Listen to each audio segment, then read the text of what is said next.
Hi, my name is Elsie Augustave. I was born in Haiti, grew up in New York City, and I'm now a teacher at Stuyvesant High School. The novel, The Roving Tree, came out last May 2013.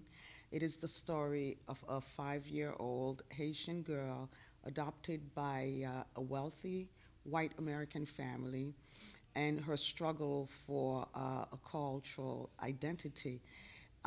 It is important to remember that this is taking place in the early 1960s at the height of the civil rights movement, and it was at a time when cross-racial adoption was unheard of.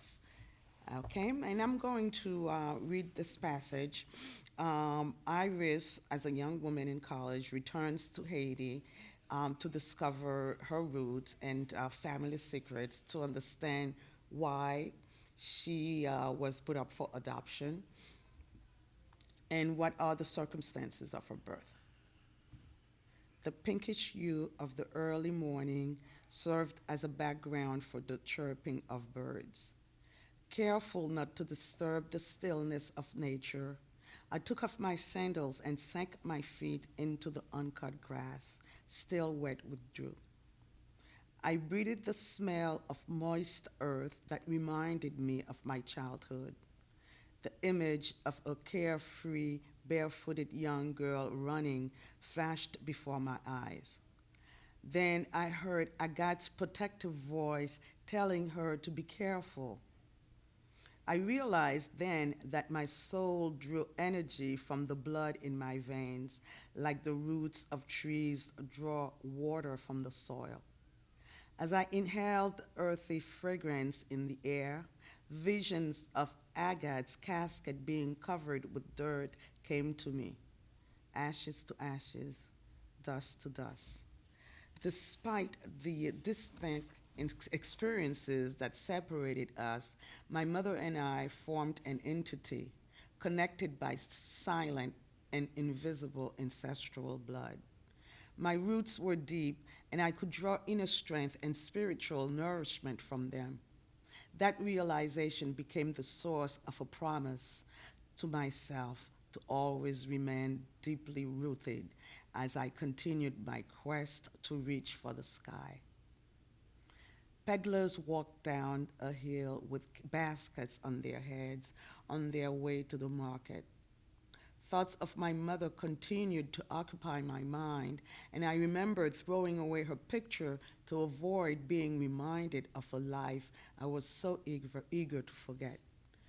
Overwhelmed with sudden anxiety, I looked across the landscape, hoping to uncover the deepest secrets of the earth and to find communion between the spiritual and the material.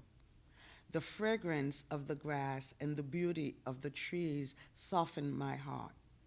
Tears that had eluded me for so long rushed to my eyes, emerging from the depth of hidden feelings, liberating me of the anger, sadness, and fear Agat's untimely death had provoked in me.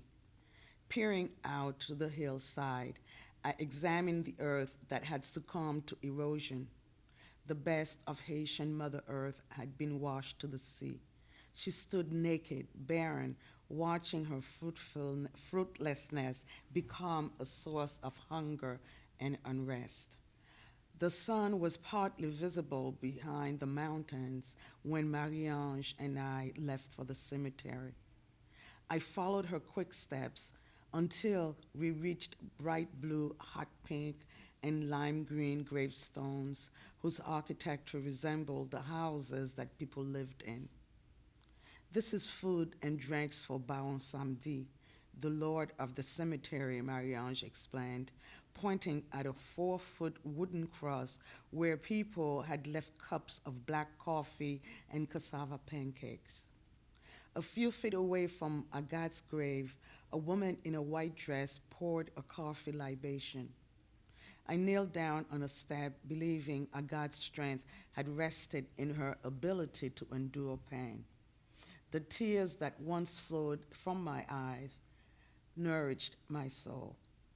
The memory of her feeling of her telling me to go with the Winstons returned and brought forth a river of silent tears that drenched my face. I had finally found the strength I needed to continue my journey despite bewildering images of the past. Thank you.